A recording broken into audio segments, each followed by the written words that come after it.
Hazırda Azərbaycanda 2-ci Dünya müharibəsi veteranlarından sağ olanların sayı 21 nəfər təşkil edir.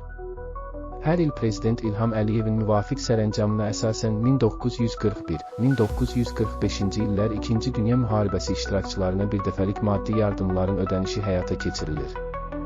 Bu il mayın 9-u da 2-ci Dünya müharibəsində qələbənin 80 illiyidir. Azərbaycan xalqı faşizm üzərində tarixi qələbəyə samballı töhfələr verir. Bu qələbənin qazanılmasında çox böyük payı olan xalqımız 600 min oğul və qızını cəbhəyə yola salıb.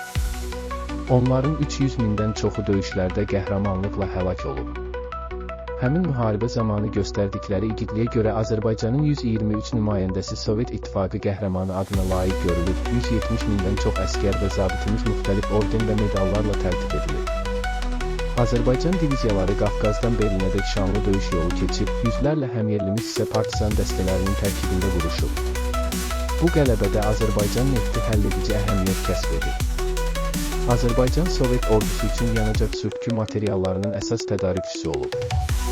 Mühərrik yağlarının 90%, benzinin 80%, neftin isə 70%-i Azərbaycan tərəfindən təchiz olunub.